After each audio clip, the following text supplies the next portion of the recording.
we're going to hold the questions and comments until the end. And then we're going to say that we're going to pause a little bit because Kurt wants to have a separate part for the question time. So we'll pause a little bit and then you can ask the questions. Only like 15 to 30 seconds. Okay, that's okay. So, and you'll do that, okay? So, okay.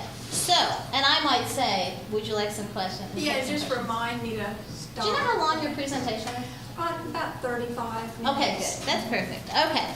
John, you ready? Okay.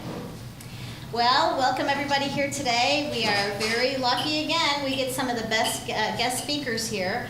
And tonight we're going to hear about why we do not want to have the Trans-Pacific Partnership. No matter what name they call it, we don't want it. And she's going to, Suzanne Carpenter is going to explain the details about this. But I want to tell you about Suzanne Carpenter. She was born and raised in Louisiana. She moved to Dallas after high school graduation to get her education at Southern Methodist University, right next door here. Okay, after living in various places in the United States, she moved back to Dallas, where her heart is.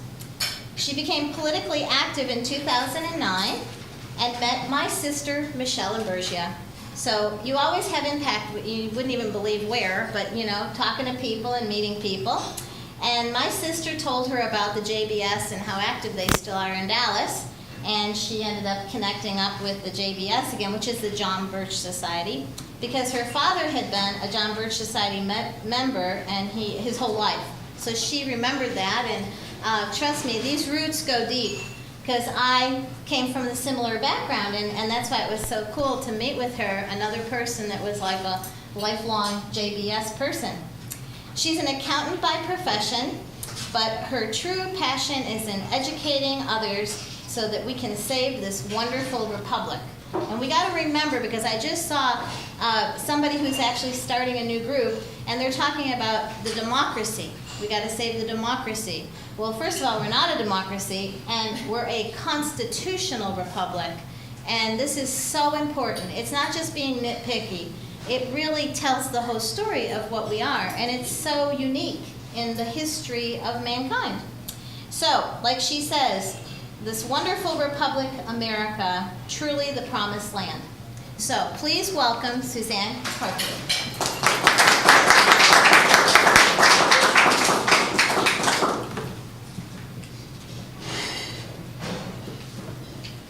Can I turn this a little bit? Okay, thank you. This evening, I'm just really excited to show you this presentation on what we call Choose Freedom, Stop the Free Trade Agenda.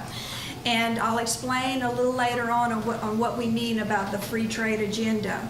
I'm happy to have this opportunity to speak with you today, and I especially want to thank Regina and her group for allowing me to be here, because the free trade agenda is truly, truly the greatest threat that our nation is facing, and you don't hear much about it on the news. They're doing a lot of this in secret, and I'll explain that in my presentation.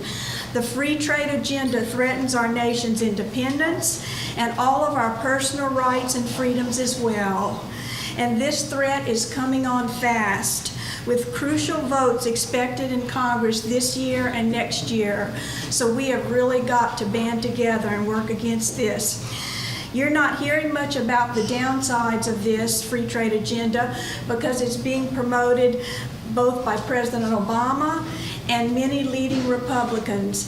In fact, the Rhino Republicans, we have more to fear that this is going to be passed with more of them in office if they get elected in 2014 than if the Democrats keep their seats. That's a scary thought. Okay, Nancy, I'll just say next. Have you ever voted for a politician and were later sorry about your vote? If so, chances are that you were deceived by that politician. Next. There's a deceptive package being presented to the American people. It's called so-called free trade. Let's look at what a couple of our founding fathers said about trade, or in their words, commerce. First, George Washington gave us this warning in his farewell address in 1796. 'Tis our true policy to steer clear of permanent alliances with a portion of the foreign world. Next, Thomas Jefferson, our third president, continued with Washington's warning about foreign alliances, but added the word commerce into the mix. Jefferson stated in 1799, "Commerce with all nations, alliance with none shall be our motto." Then 2 years later, he said, "I deem the essential principles of our government, peace, commerce, and honest friendship with all nations, entangling alliances with none." So to summarize what the Founding Father told us, it's very simple. Trade, aka commerce, is good, while entangling alliances, and I add foreign alliances, are bad. Later in this presentation, we'll get back to how entangling alliances and trade have become a problem for our nation in recent decades. And just as a brief review, recall that the purpose of the United States government can be boiled down to these simple things: maintain our independence, protect our God-given rights, which are life, liberty, and property. On the other hand, government was not established to regulate business, form permanent alliances, or abrogate, which means cancel the Constitution. Very pertinent for the purpose of this presentation is the fact that the Constitution granted Congress the exclusive power to regulate commerce with foreign nations and among several states. That's in Article 1, Section 8 of the Constitution, which means the Constitution did not grant any power to the President, which is the executive branch, to regulate foreign commerce. Let me repeat this. Last point, the Constitution did not grant any power to the President or to the executive branch to regulate foreign commerce. For a large part of our nation's history, Congress regulated trades with tariff acts or bills. Tariffs are fees charged by a government for permitting imports or export for products. So up until the 1930s, Congress continued in its role of regulating foreign trade and did so primarily by imposing tariffs, which were a main source of revenue for the federal government and were also used to protect certain industries. This next slide is the longest slide, so I'm going to be talking about this for a while. While we're summarizing the gradual changes in congressional trade legislation in the 20th century, we've gone from acts to agreements to partnerships, represented by the three segments on this slide. First, a little history about acts. Up until the 1930s, Congress regulated foreign trade with tariff acts or bills. In the 1930s, when FDR was president, Congress began delegating its power to regulate foreign trade to the president. Second, a little history about agreements. In the 1970s, Congress went on to delegate more of its power to regulate foreign trade to the president with its passage of legislation authorizing fast-track negotiating authority to the president. We'll discuss fast-track in more detail a little later in my presentation. By the 1980s, the first big free trade agreement, the Canada-U.S. Trade Agreement, CAFTA, was negotiated and approved by Congress, and in the 1990s, we had congressional approval of the North American Free Trade Agreement, NAFTA. Third, a little history about partnerships. After the year 2000, multilateral partnerships, meaning many-nation partnerships, became the latest thing in trade pacts. The Security and Prosperity Partnership between the U.S., Canada, and Mexico was announced in March of 2005. Now in 2014, the executive branch is negotiating the Trans-Pacific Partnership, a so-called free trade agreement with, when this presentation was done, it was 11 nations. This was done just a few months ago. Now there are 12 nations because Japan has joined these other Pacific Rim nations, and the transatlantic trade and investment partnership with the European Union, a free trade agreement with the EU. Now let's review what this slide is showing us. First, we have acts or bills regarding tariffs passed by Congress. These were unilateral, just within our nation, in other words, actions by our government. Second, in recent decades, we've had free trade agreements such as NAFTA and CAFTA. These are binding agreements with two or more nations. This was the beginning of foreign entanglements regarding trade. And third, since 2015, we're hearing more about partnerships. As the slide indicates, a partnership normally refers to a legal relationship between two or more persons contractually associated as joint principals in a business.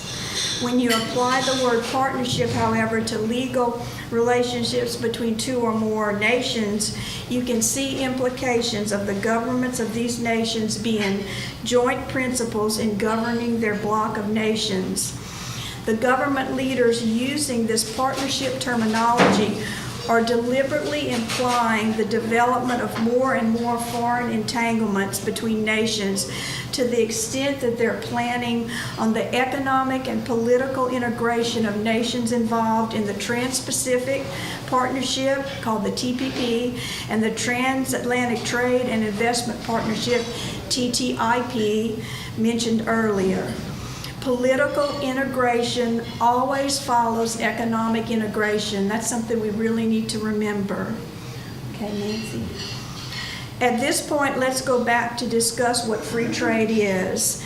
As you can see on the slide, free trade is defined as international trade that is free of such government interference as import quotas, export subsidies, and protective tariffs.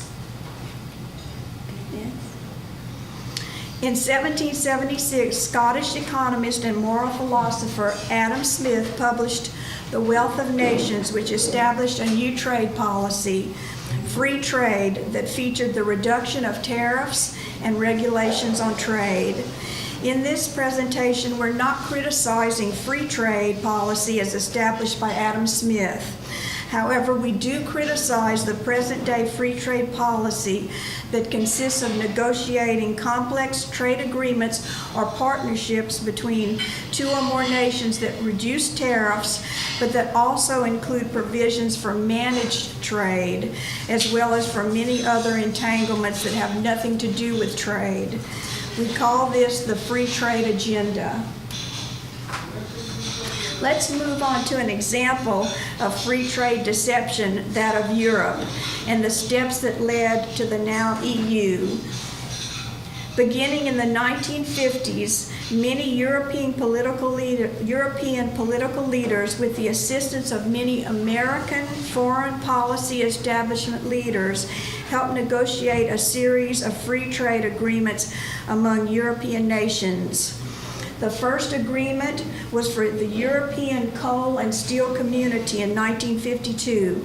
This consisted of 6 nations, which included France and Germany. And as the slides go, we're going to go to the next one. Notice how much bigger this area keeps getting, that they're keeping on adding nations. Okay, Nancy? Okay. The next free trade agreement established the European Economic Community in 1957. They called the North American area the North American Community with NAFTA. So see how they use the same words, community. Next. Then just hitting the highlights of this series of free trade agreements came the Maastricht Treaty of 1992, which then established the European Union. There were now 15 nations involved in 1992 in this European Union. Later, there was the Lisbon Treaty, which established an EU constitution. The people of Europe, and this is very important, listen to this, the people of Europe were told that they would be able to vote on the EU Constitution that governs them. Once the people of France and the Netherlands, however, rejected the Constitution by vote of the people, no other country was allowed to vote. And the EU Constitution was ratified by a treaty at Lisbon in 2007. In other words, the people of the nation, of the member states of the EU lost the independence of their respective nations without even a vote.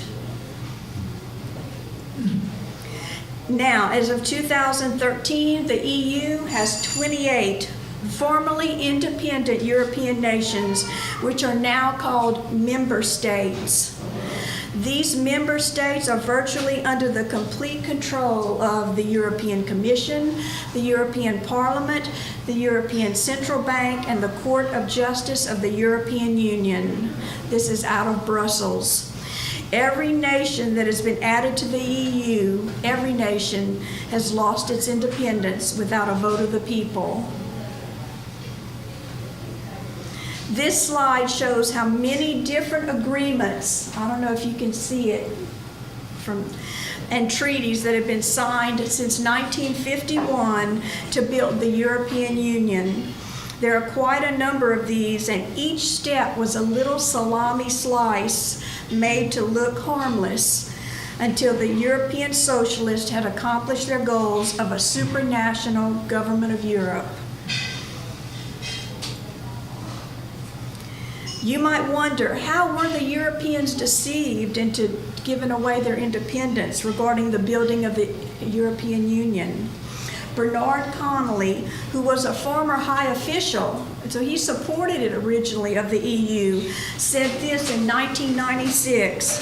It has now become clear to us that what we thought was a common market is nothing more than a project to create a European federal superstate in which our sovereignty, Britain's national identity, would be extinguished. Connolly is saying that while Europeans thought the formation of the European Common Market, because that's what it was called, Common Market, a free trade bloc of nations was the goal, in actuality, the Common Market Initiative was just a deceptive project to create a European federal superstate, which we now know as the European Union. Wait, go back, Nancy. Oh.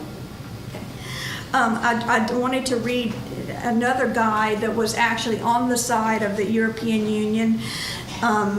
Said this in 1975, so this was way before the actual union was formed, but they were forming the union, and this proves they were forming the union.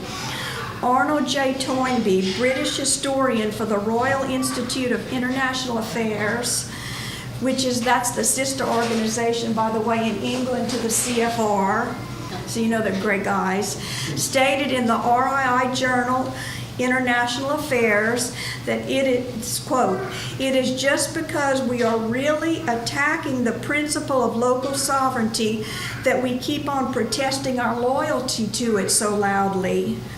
I will merely repeat that we are at present working discreetly but with all of our might to wrest this mysterious political force called sovereignty out of the clutches of the local national states of our world. And all the time we are denying with our lips what we are doing with our hands." Toynbee was one of the key players in promoting and deceiving the European people into joining the European Union. Okay. For those who wish to learn more about the EU free trade deception, Christopher Booker and Richard North published this book in 2003 called The Great Deception and subtitled The Secret History of the European Union. In this book, Booker and North state that the EU is a slow-moving coup d'etat, the most spectacular coup d'etat in history. A coup d'etat, of course, is an illegal change of government. An even bigger coup d'etat is being planned and negotiated right here in the United States and the EU governments. It's called the Transatlantic Trade and Investment Partnership, TTIP. More about this a little later in my presentation.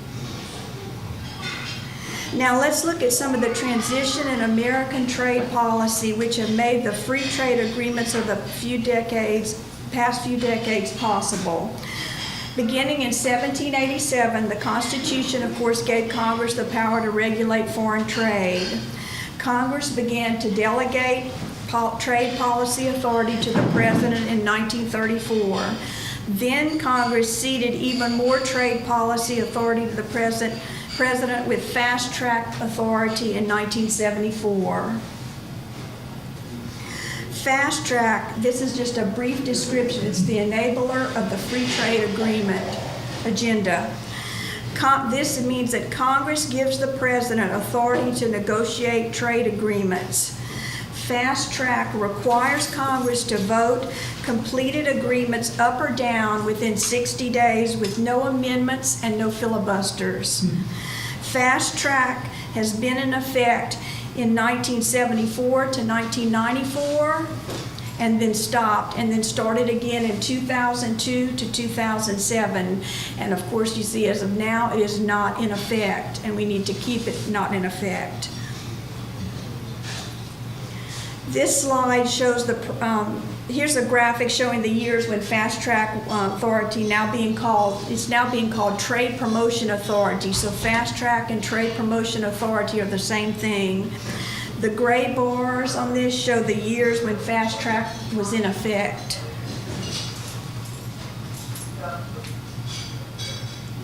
Now we'll look at progress toward a North American Union here in America.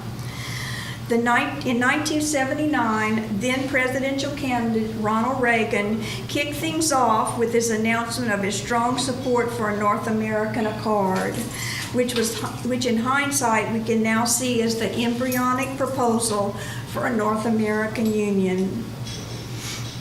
Then under George H.W. in 1989, we got the Canada-U.S. Free Trade Agreement, CAFTA, that was our nation's first free trade agreement. Then under President Bill Clinton in 94, we got the North American Free Trade Agreement, which was NAFTA between the U.S., Canada, and Mexico. Under George W., we got the Security and Prosperity Partnership between the U.S., Canada, and Mexico. This represented an attempt to build the North American Union on the foundation of NAFTA. Do you see the parallels here? In the U.S., we went from accords to agreements to partnerships, which are unions. In Europe, it was community to common market to unions. So it's the same steps they're taking. In 2009, the Security and Prosperity Partnership was phased out, but its attempts to build a North American Union still continue under President Obama as part of the North American Leader Summits beginning in 2005 until the present. Here's a timeline of the free trade agenda events for the United States pertaining to the building of a North American Union. We don't have time to cover all the items on this timeline, but this graphic is in the special report of a New American magazine we have available on our table if you'd like to get one at the end of our presentation. It's worth highlighting that a free trade area of the Americas initiative began in 1994 and began picking up momentum in 2001. The John Birch Society, I'm very proud to say, launched a Stop the FTAA campaign in 2004. In late 2005, the FTAA fizzled out. Then in 2005, President George W. Bush announced the Security and Prosperity Partnership Agreement. That same year, the John Birch Society launched a Stop the North American Union campaign. By 2009, the SPP and the NAU was abandoned, And just a little side note on that, the Security and Prosperity Partnership, you can't even find anything hardly on the internet about that. They've just totally wiped that clean. In 2011, Robert Pasteur, who was a CFR member, known as the father of the North American Union, published The North American Idea, a Vision of a Continental Future, in which he specifically names the John Birch Society as among the leading groups that have been the most vocal, active, and intense on North American issues, and they, the John Birch Society, were effective in inhibiting the Bush administration and deterring the Obama administration from any grand initiatives. One of the people on their side has said that about the JBS. With this slide, we'll review the various partnerships that the U.S. has been getting involved in. First, there's the Free Trade Area of the Americas from 1994 to 2005. We've already mentioned how it has fizzled out. Next, there's the Security and Prosperity Partnership from 2005 to 2009, which we've mentioned. Next, we've already discussed how both the FTAA and the SPP fizzled out in 2005 and 9 due largely to the opposition of the JBS. Here's a new partnership our government is working on, the Trans-Pacific Partnership. Then there's the Transatlantic Trade and Investment Partnership, and negotiations started on this partnership in July of 2013. Here's a brief review of the Trans-Pacific Partnership. The details are available in the special report, that special report issue of the New American we have available. And by the way, when I get down to APEC here, that's including China, and we're going to be joined with China and Russia if these go through. The negotiations are 2010 to present, began in 2010 and are still presently being negotiated. There's a vote by late 2014, and I'll go over the vote possibilities of when that could be. 12 Pacific Rim nations, including the U.S., Canada, Mexico, Japan, Australia, Singapore, Peru, Brunei, I can't think of a number of other countries also. There's 12 total.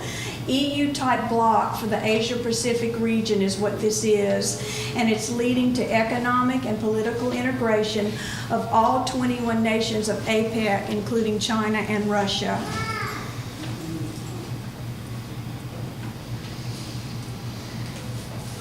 Here's a brief review of the Transatlantic Trade and Investment Partnership. Negotiations began in that 2013 to the present, and vote is expected by 2015 or early 2016. A free trade agreement between U.S. and the EU. We know what free trade means to the EU. This would lead to economic and political integration of the United States and the European Union. Here's a key educational resource about everything we've discussed tonight. We have some of these, of course, I keep saying that, they're available for you tonight if you'd like to purchase one to take home with you. Some of the articles in this Free Trade Agenda magazine, it's a great to tell you the history of all of this, or the Free Trade Agenda threatens our rights, global merger piece by piece, regional scheme for the Pacific Rim, EU, US, transatlantic convergence, just to name a few of them. Here are the initial educational tools from the JBS that we have to stop this Free Trade Agenda project. From left to right, of course, that's our jbs.org website. You just go to the website, go to a little bit to the right and click on Choose Freedom, Stop the Free Trade Agenda, and there's articles and all kind of action steps to take to stop it. Then there's two pamphlets which we have available tonight too, that Not So Free Trade and What is the Real Price of Free Trade. There's the magazine I've been talking about, the New American. These two reprints, they're no longer available, but you can download them if you go to the JBS website. And then since this presentation was done, we have two new, a booklet, two new educational tools, a booklet called How the Free Trade Agenda Affects You, and this book that was written by the CEO of the John Birch Society, Art Thompson, International Merger by Foreign Entanglements.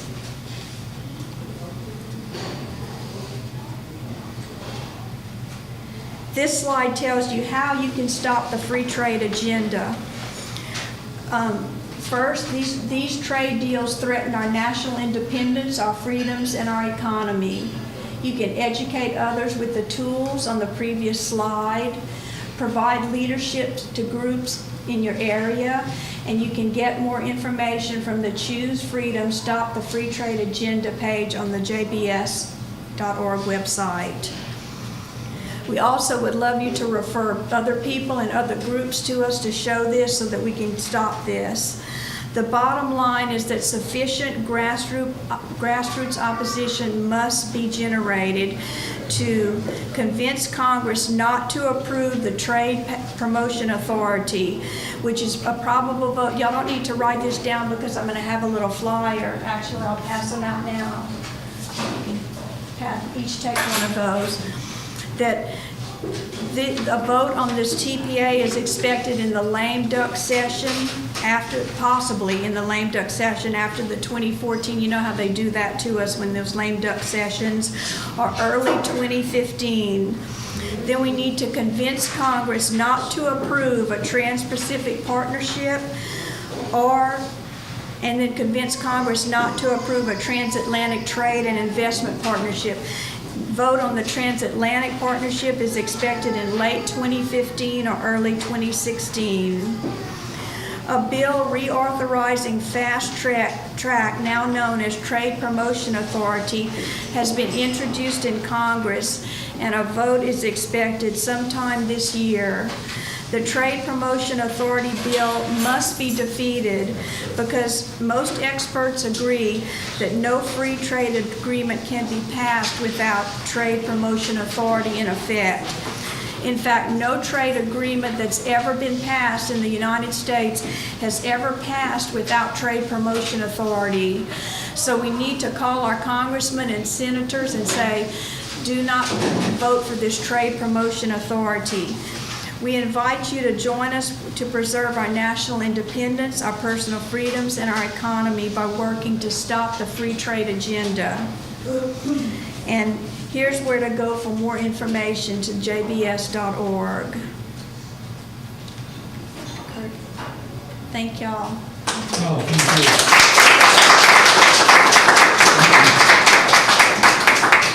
you. Okay. In the simplest form, I mean. Did you have enough time, Kurt, to do? Yep. Okay. Yeah, I hear the word free trade. Uh-huh. And I remember hearing when Rossborough was talking about the giant sucking sound back in the 90s. But I still heard free trade. Free trade sounds like a good thing. Mm-hmm. But the picture that you were painting, from what I heard, was price fixing and collusion. Yep. What, Yeah. you know, what are the other things that, if I put the words free trade, this agreement really means? Well, with free trade, you don't need anything. If these politicians and the establishment really wanted free trade, all they would have to do is get rid of all of the import tariffs and all of that. So in the information that we've been able to find out about, let's take the TPP, Trans-Pacific, do you know that our senators and representatives are not even allowed to read? They haven't read the bill. They haven't even been able to see it. In fact, Senator Ron Wyden, he's a Democrat from Oregon, was stonewalled when he tried to get information. They can't even read the bill. The U.S. Trade Representative, who is Michael Froman, CFR member, he has told the trade representatives, has told the senators and representatives that only stakeholders can see what's in the bill.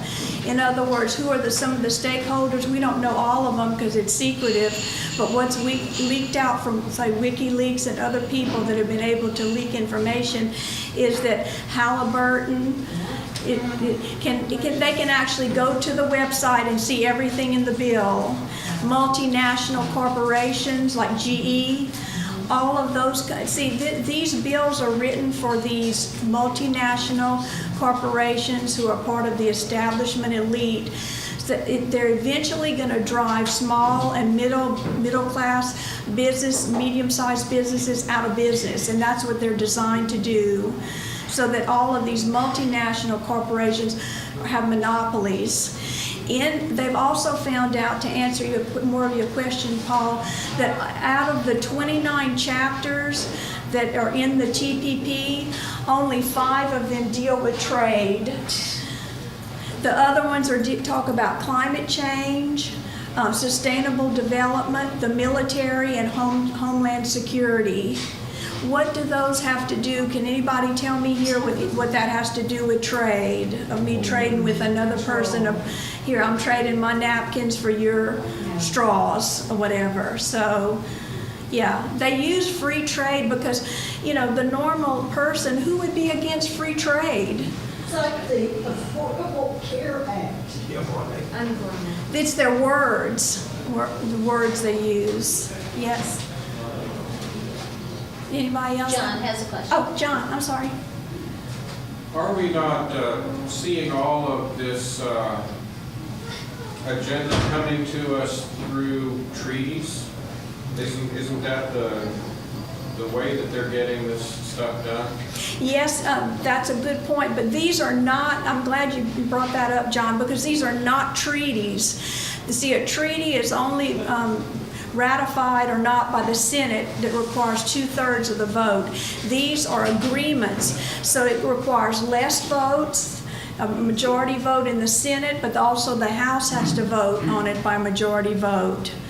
So they're not called treaties probably yet. They probably, if this passes, we'll get more treaties as we go down the line. There are Supreme Court decisions on the books that say that if any law is repugnant to the Constitution, it is no law. I'm wondering how all this is happening. I know. I mean, look at all, the Affordable Care Act, like Nancy, that's totally unconstitutional. I think it's because people sit down and don't say anything. We're just allowing it to happen to us. This John is next. Yes, John. You said that there's multinational corporations involved, okay, but who's organizing it and collaborating and coordinating it between these guys? Who higher up is doing this?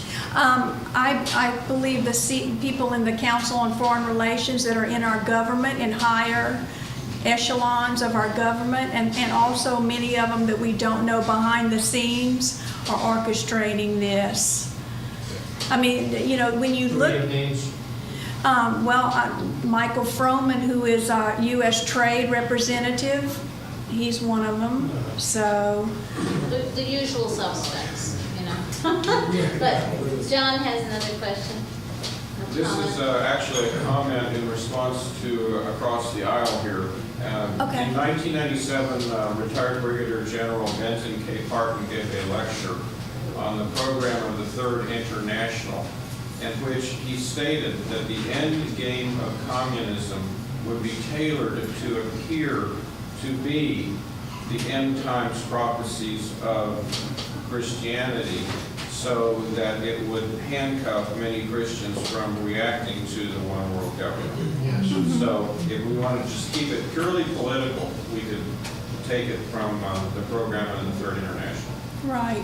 And John, just to answer more of your question about who are the people behind it, since, as we get a little older, I can't remember as much as I used to remember. All the names of a lot, it's probably fluoride and the food and all the stuff they put in our food. In that New American edition, you'll find names of who's doing all of this, the footprints of everybody that's on this free trade agenda.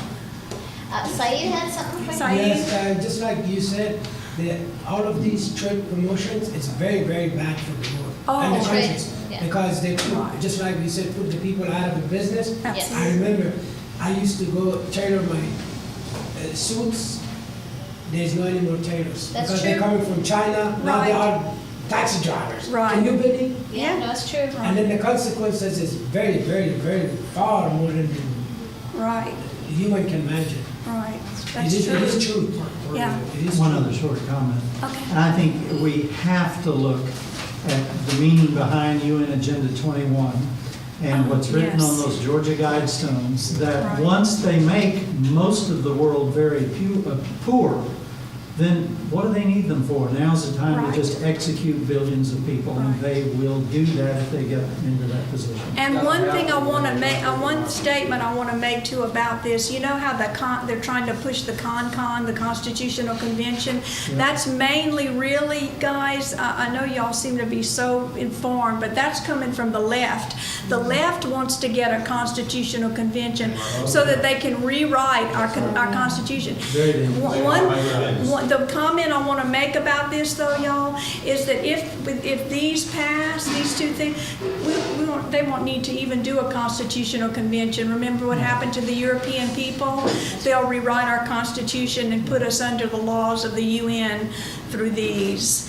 So, Well, Patriot Act and the NDAA are proof of that. right. This book, the International, this is a fantastic book, and we don't make any money on the low prices. Please get some of this information, guys, and give it out to people and educate people. We're going to we have a drawing for one of these books. Not one person signed up and already a bunch, Well, I number bet of people nobody already left, noticed so. it. Do you have Okay. Yeah, we We've have, got it, Bill, right now. well, pass them out. Well, there's gonna be a drawing. there's going to be a But drawing. do you have a paper for them to Yeah, we have fill out? little blue little Would you sheets, hand it out? those little blue ones for people to put. Okay, hand them out. What? Oh, We're sorry. going to be drawing for this book that actually is signed by our Well, CEO. not yet. It's signed by Art Just Thompson. Thompson. But you have to put your information down to be in the drawing. Do people everyone has a Okay, who pen? needs a blue piece of paper? You only need one, okay? Let's not stuff it, okay? I see you holding 4 and 5. Come on. You gonna fill one out for a drawing, Stuart? Okay. Just some more.